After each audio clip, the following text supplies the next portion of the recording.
Hai semuanya, kembali lagi bersama saya di YouTube channel Via Florensina Baban 2022A.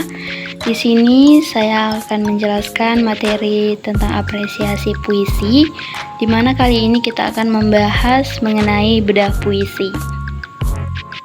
Yang pertama, sebelum kita masuk kepada pembedahan puisi, kita akan membahas terlebih dahulu unsur intrinsik puisi.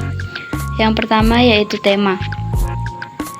Di sini saya mengambil pendapat dua ahli. Yang pertama yaitu menurut Waluyo tahun 1987, tema puisi bersifat lugas atau tidak dibuat-buat, objektif bagi semua penafsir dan khusus penyair. Hal ini karena tema puisi menjadi penghubung antara penyair dengan konsep-konsep yang terimajinasikan. Selanjutnya yaitu menurut Aminuddin tahun 2015, tema adalah gagasan yang mendasari terciptanya sebuah puisi dan menjadi inti dari seluruh makna sebuah puisi. Yang selanjutnya yaitu cara menentukan tema. Yang pertama yaitu perhatikan judul puisi. Judul puisi biasanya akan menggambarkan isi puisi. Yang kedua yaitu bacalah puisi dari awal sampai akhir. Yang terakhir, carilah kata kunci yang terdapat pada puisi. Biasanya kata kunci dapat kita temukan pada setiap bait puisi. Kata kunci pada setiap bait biasanya akan mengandung makna yang sama. Pembahasan selanjutnya yaitu unsur intrinsik dalam puisi yang kedua, yaitu amanat. Yang pertama yaitu menurut Sadikin tahun 2010, amanat itu sendiri ialah amanat pemecahan yang diberikan oleh pengarang bagi persoalan di dalam karya sastra. Sadikin menambahkan amanat biasa disebut makna. Makna yang diniatkan oleh pengarang disebut makna niatan, sementara muatan ialah makna yang termuat dalam karya sastra tersebut. Yang kedua yaitu menurut Kosasih pada tahun 2006. Amanat ialah pesan yang disampaikan pengarang terhadap pembaca melalui tulisan-tulisannya, agar pembaca bisa menarik kesimpulan dari apa yang telah pembaca nikmati. Selanjutnya kita akan membahas jenis-jenis amanat. Jenis amanat dibagi menjadi dua. Yang pertama amanat tersurat dan amanat tersirat. Yang pertama amanat tersurat yaitu pesan yang disampaikan secara langsung dan jelas oleh pengarang dalam suatu karya sastra. Yang kedua yaitu amanat tersirat. Amanat tersirat yaitu pesan moral yang bisa diambil dalam cerita baik secara keseluruhan maupun di bagian tertentu saja. Yang ketiga yaitu unsur intrinsik puisi. Yang terakhir yaitu gaya bahasa. Yang pertama yaitu menurut Keraf, gaya bahasa mampu dibatasi sebagai cara pengungkapan pikiran melalui bahasa secara khas yang memperlihatkan jiwa dan kepribadian penulis atau pengarang. Yang kedua yaitu gaya bahasa menurut Slamet, merupakan susunan ungkapan yang terjadi pada perasaan yang timbul atau hidup dalam hati penulis, yang menimbulkan suatu perasaan tertentu dalam hati pembaca. Selanjutnya yaitu jenis-jenis gaya bahasa. Di sini saya mengambil pendapat Keraf. Keraf menguraikan jenis-jenis gaya bahasa menjadi segi non bahasa dan segi bahasa. Yang pertama segi non bahasa. Style dapat dibagi atas 7 pokok sebagai berikut: gaya bahasa berdasarkan pengarang, masa, medium, subjek, tempat, hadirin, serta berdasarkan tujuan.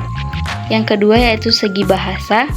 Keraf menguraikan gaya bahasa menjadi gaya bahasa berdasarkan pilihan kata, gaya bahasa berdasarkan nada yang terkandung dalam wacana, gaya bahasa berdasarkan struktur kalimat, dan gaya bahasa berdasarkan langsung tidaknya makna.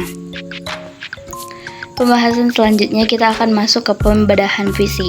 Di sini saya mengambil contoh puisi yang berjudul Senja di Pelabuhan Kecil karya Chairil Anwar. Di sini teman-teman bisa melihat ada 3 bait puisi. Teman-teman bisa membaca secara pribadi. Selanjutnya kita akan masuk ke pembedahan puisi dengan pendekatan mimetik. Sebelum kita masuk ke pembedahannya, di sini kita akan mau mengetahui bersama-sama Apa itu pendekatan mimetik? Pendekatan mimetik adalah pendekatan kajian sastra yang menitik beratkan kajiannya terhadap hubungan karya sastra dengan kenyataan di luar karya sastra. Pendekatan yang memang karya sastra sebagai imitasi dan realitas. Pendekatan mimetik merupakan suatu rekaan dari sebuah makna jadi gambaran yang ada di alam sekitar. Yang pertama, kita dapat melihat sebuah kutipan di bawah ini. Kutipan di bawah merupakan bait pertama dalam puisi Senja di Pelabuhan Kecil. Ini kali tidak ada yang mencari cinta di antara gudang rumah tua pada cerita tiang serta temali. Kalimat tersebut menunjukkan keputusasaan dalam mencari cinta, bahwa tidak ada lagi pencarian cinta dalam hidup dimanapun juga. Ini adalah tema dari puisi karya Chairil Anwar ini. Selanjutnya, amanat dari puisi ini yaitu pelajaran yang dapat kita ambil dari puisi ini adalah sebuah keikhlasan, tetap meyakini akan ketetapan dalam kehidupan karena di dunia ini tidak ada yang kekal abadi. Yang terakhir, gaya bahasa dalam puisi ini. Yang pertama yaitu terdapat majas hiperbola, terdapat pada kalimat dan kini tanah dan air tidur hilang, serta dari pantai keempat seduh penghabisan bisa terdekap, melebih-lebihkan kebukuan hati karena sang gadis itu.